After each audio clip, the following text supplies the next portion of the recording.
serves a purpose. It's supposed to keep stuff from the underside of your car. It's right under the bumper. Can you order a new piece? Can you get it? Oh, well, here, here's it. I bought it $100. We bought a new license plate for him, that cost. But we did our best with this. I said it was like a little script.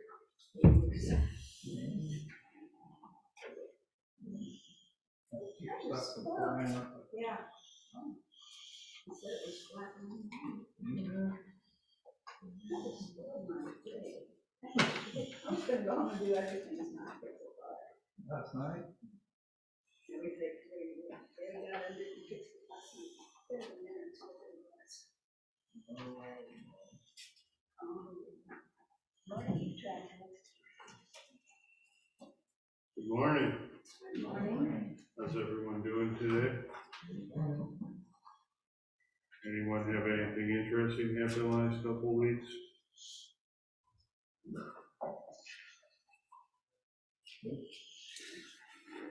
We liked it that the wind slowed up a little. What? The wind slowed up a little. Over a couple of days, that was pretty nasty. It wasn't too bad. I knew I didn't dare say that. You get out in the country. I was out in the country. Wasn't too bad.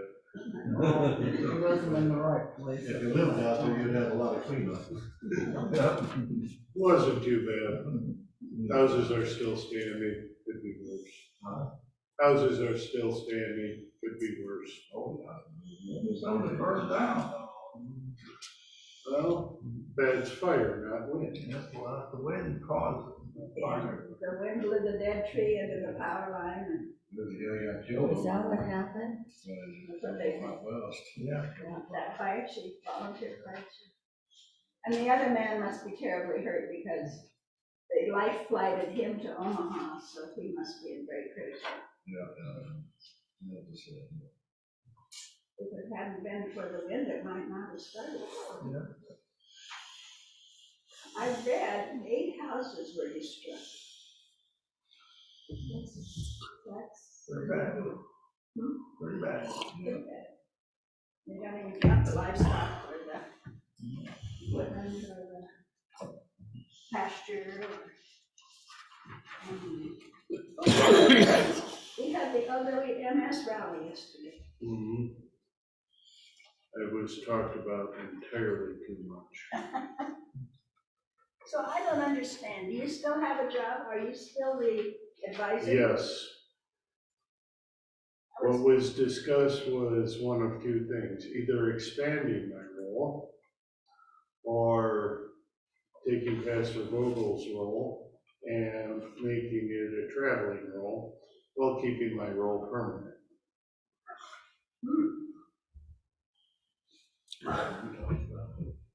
LWMS. Oh, So you're still gonna have one pastor? You're still gonna have me, and it might be a traveling trophy, sort of thing. Whoever's hosting is meeting for the week that's hosting, or I just do everything.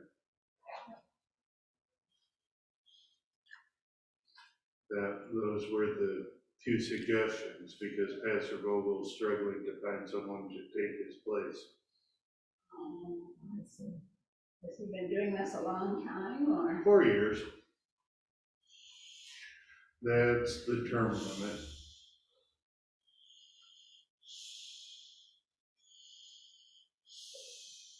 I was disappointed you didn't get to lead a Bible study. Is that what you were supposed to do like yesterday? That would have been my job, but we had Pastor Wolfgram instead. And that was really valuable, wasn't it? Better than anything I would have come up with. Well, no, but it was very informative and helpful. For those of you who weren't there, I'm a missionary in Russia, not in Russia anymore. Has pulled out to Albania. Do you know where Albania is? Is it Eastern Europe? Do you know where, you remember all the stuff going on in Serbia and Kosovo about 20 years ago, right? The Kosovars are native Albanians who have moved east into the Kosovo region. Albania is just west of Serbia and Kosovo. On the Adriatic Sea, if you can think of Italy, Oh, way south. if you think of where Italy is, there's that sea on the east side of Italy. Albania is just over the sea from there. Okay. Gotta be some beautiful country he's in.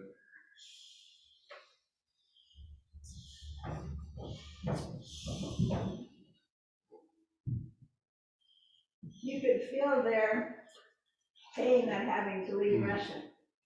Jennifer looked like she was about to cry the entire time. Well, and there she You're not was, very sneaky. I know. there she was, speaking to her home congregation in Nebraska.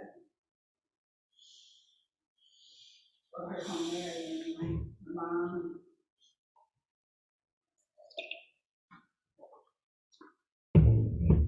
I wish I had asked how Russia treats the church people. What would you say? How would you assess that?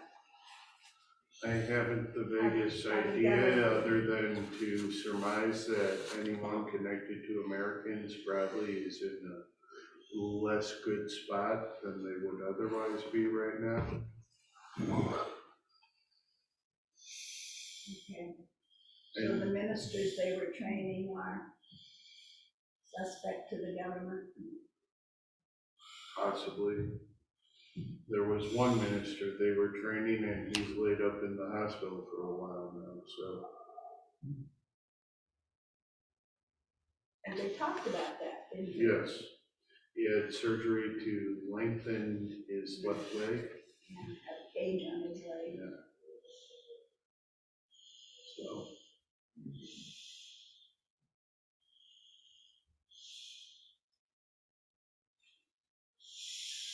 It's ugly.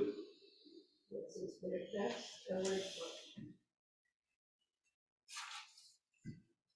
Before we get started, so far I have received 2 suggestions for our next Bible study, because we're going to be wrapping up the book of Genesis by the end of the month. The 2 suggestions are just to turn the page and go into Exodus, or to study some of Luther's Table Talks. Table Talks. Basically, Luther would host meals every night for students and friends of his who happened to be at Wittenberg, and people would write down the things he would say. Some of them are pure gold. Some of them are a little eye-rolling, because Luther wasn't speaking necessarily as a theologian at all times. He was speaking a lot on his personal opinion as well. And people would take notes on the things he said. And there are some fascinating insights into Scripture, into the mind of man himself, all of those things in there. And they're useful. It's a book I've been reading when I have the opportunity to actually read something these days. And I found it very useful. And you get a bit more of Luther's personality in these than you do in his more scholarly writings, because scholarly writings don't leave much room for personality. So, and I'm guessing you don't need me to explain what the book of Exodus is. The thing with Luther's Table Talks is if you took all of the notes extant, the volumes about that thick, so we'd only be reading portions. I'd go through and pick out some of the ones I thought were particularly worth discussing, and we do that for a while. So, what do you think? I need to know what to do so I can prepare. I read quite a bit of Luther's writing, they're pretty interesting, I was studying a little bit. So that's a vote for Luther? Okay. We have one vote for Luther and 7 abstentions so far. Vote for Luther? I do too, because that means something different. Yeah, because this sort of thing, I love doing this sort of thing, but it can get a little wearing after a while. I love to grind out these books of the Bible, but I'll spend 2 years on the book of Romans. Dean looks up like, no. Caitlin sat through that study before. There were days where we just spend the entire hour on a verse, correct? What part of the verse?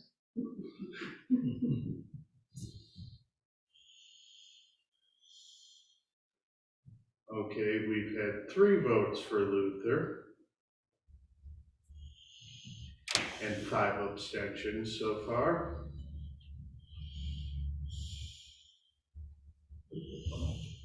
We're at 50%. Can we make a majority, people? There we go. Okay, I will get started on putting something together, and we'll likely be starting that first part of May. All right, but before we get there, we have to take a look at the rest of Genesis. Have to is the wrong word. Let's read through chapter 48 first. We'll cover the couple of questions I have on that, and then we'll take a look at each of the blessings Jacob gave to his sons individually. We'll read a blessing, talk about it, read a blessing, talk about it, and then wherever we stop, we'll pick it up the first Sunday after Easter. Fair enough? Okay, chapter 48. Who wants to start reading? Sometime after these things, Joseph was told, "Come right away, your father is sick." So he took his 2 sons, Manasseh and Ephraim, with him. Jacob was told, "Look, your son Joseph is coming to you." So Israel gathered his strength and sat up on the bed. Jacob said to Joseph, God Almighty appeared to me as lives in the land of Canaan and blessed me. He said to me, I will make you fruitful and multiply you, and I will make you into a community of peoples, and I will give this land to your descendants after you as a permanent possession.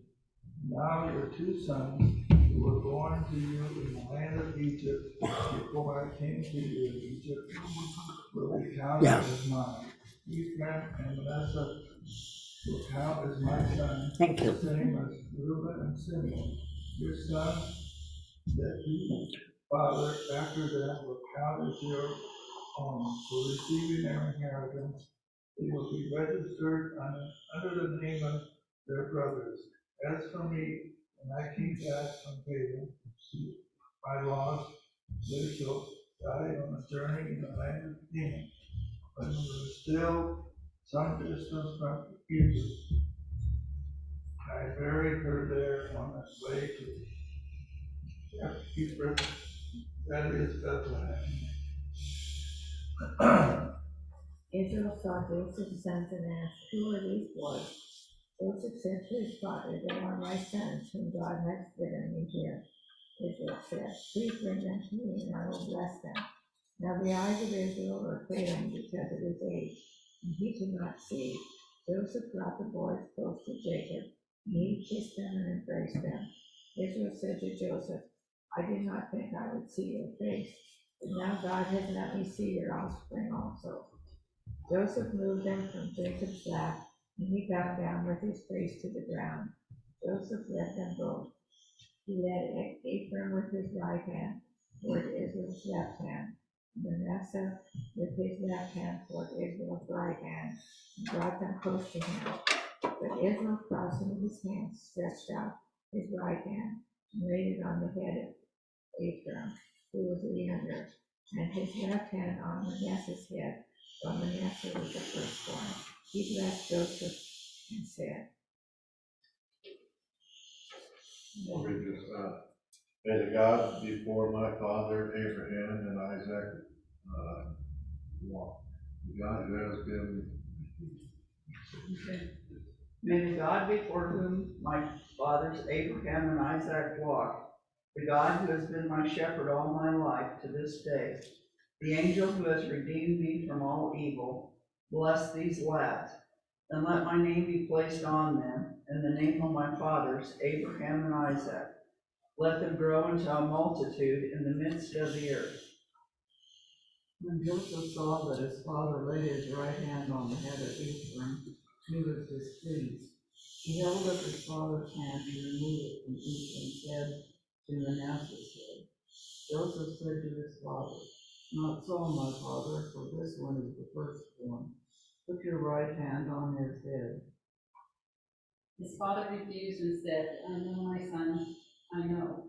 He also will become a people, and he also will be great. However, his younger brother will be greater than he, and his descendants will become a multitude of nations. He blessed them that day with these words. Israel will pronounce a blessing using your name, saying, May God make you like Ephraim and like Manasseh. So he placed Ephraim ahead of Manasseh. Israel said to Joseph, You see that I am dying, but God will be with you and bring you again to the land of your fathers. In addition, I have given you one share more than your brothers, the ridge of Shechem that I took out of the hand of the Amorites with my sword and my bow. Before I ask what you think, that last little bit there is interesting. The word Shechem can mean three things. Shechem can mean a place. The place is called Shechem. It can also mean portion, like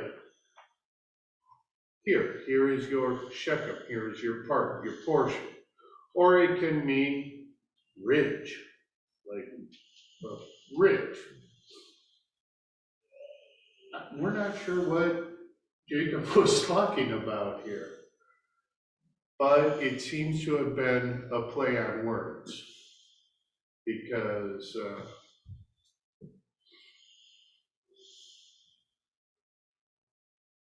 for example, imagine you were having a dispute with someone and you happened to be at a wedding and the cake was served. You come to the person and say that you're having the dispute with and say, I bring you my peace. Peace has several meanings there, doesn't it? Piece of cake, let's make peace. That's it. Jacob was doing something like that here. What that means, deeper than that, and frankly, it doesn't affect Jesus, so I didn't look too deeply into it. But that appears to be what's going on here. Okay, in chapter 48, anything jump out at you guys?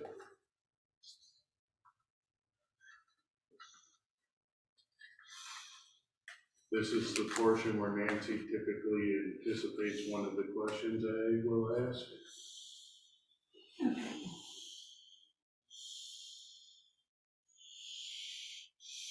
Yeah, it's not the most shocking of chapters, I agree. It could only come up with 2 questions on it. What is the significance of Jacob blessing Ephraim and Manasseh? Would be to keep the 12 tribes, the 12 tribes of Israel, keep his line in the 12 tribes. You're on the right track. But of the 12 tribes of Israel, how many sons did Jacob have? 12, yes. How many sons did Joseph have? Seems so far. 2. Well, these 2 are the only 2 that count for that. So Joseph's inheritance would be what then? Double. He was receiving a double portion. 1 second. I'll let you ponder the implications of that.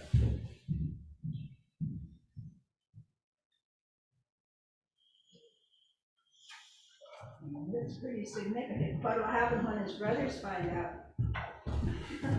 Right? We're gonna have trouble all over here. I said, what will happen when Joseph's brothers find out about this? That would be a little jealous. You don't know history. If you think further into the history of Israel,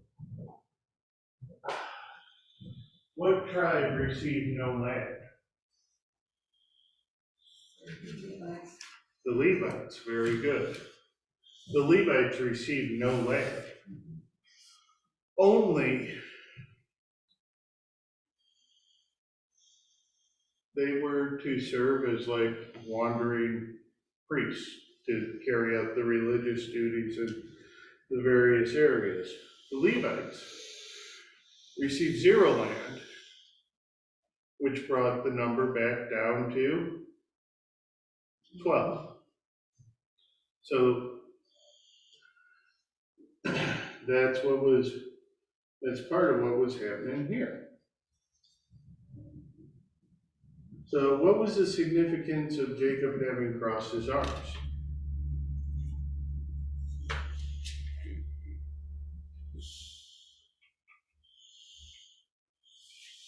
The birthright went to the younger son.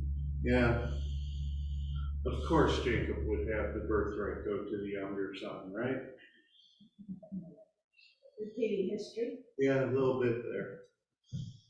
Because if you remember several months ago, that's what happened with Jacob and Esau, right? Why it happened this way? Who knows? God does. And it doesn't really matter for our purposes, does it?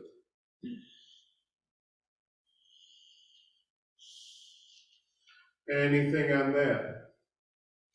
Was he just being perverse, or do we assume that God guided him? He was following God's guidance? Had he been perverse, there would have been something else recorded.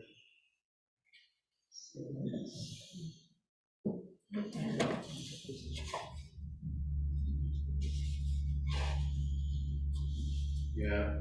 If he was just being a jerk, God would have said something about that more than likely.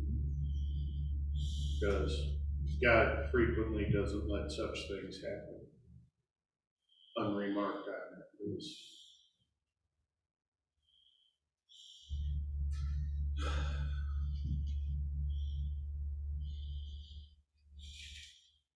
Okay, anything on that? If not, let's take a look at 49. I'm just thinking, for a dying man, Jacob had a lot of breath left in him to pronounce all this. As someone who's been around a large portion of dying people, there is what is somewhat cruelly but accurately referred to as the dead cat bounce. Usually, shortly before a person dies, they seem to be recovered, snapping out of it. They're a bit more energy, a bit more vim and vigor. That maybe what was it? That may be what was at play here. Yeah.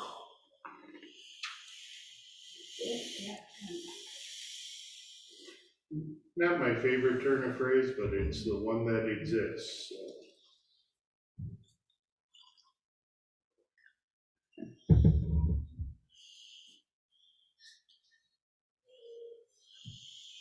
All right, then chapter 49. Start back here Yep. again.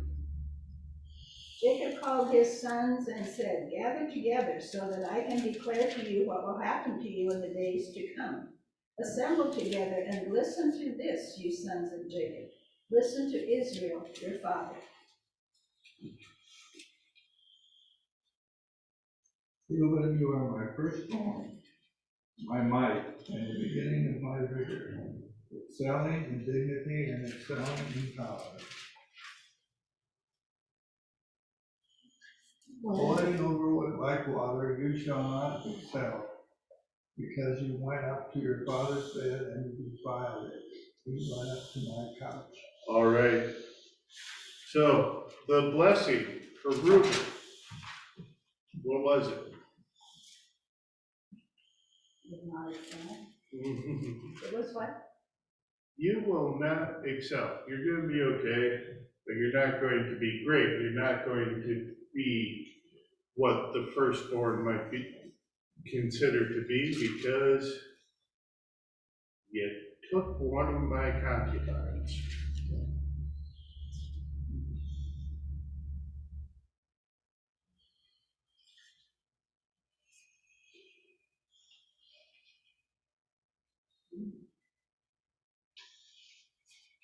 All right. Next one. Simeon and Levi are brothers, their daggers are weapons of violence. My soul do not enter their council, my glory do not join in their assembly. Yes, in their anger they killed men, in their spitefulness they hamstrung oxen. Cursed be their anger, for it was fierce. Cursed be with their wrath, for it was cruel. I will divide them in Jacob, I will scatter them in Israel. All right. So what is the blessing here?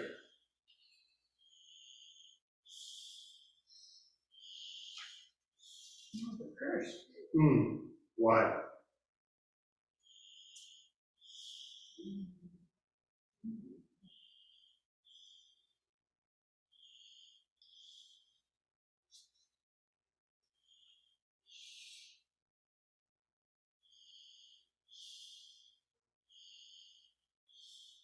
Is that when they took vengeance because of their sister? Yep. If you remember Genesis 34, Dinah and you remember the name of the guy? Shechem. Oh.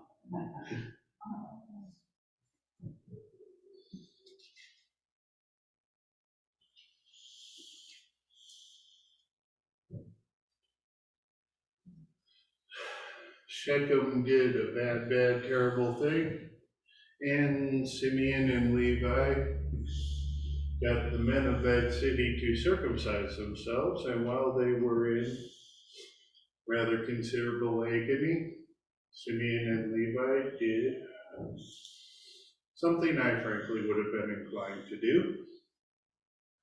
And because of that, they're not receiving portions of land in the promised land. They will be scattered. Let's look at one more, then we'll pick it up the rest of them in 2 weeks, okay?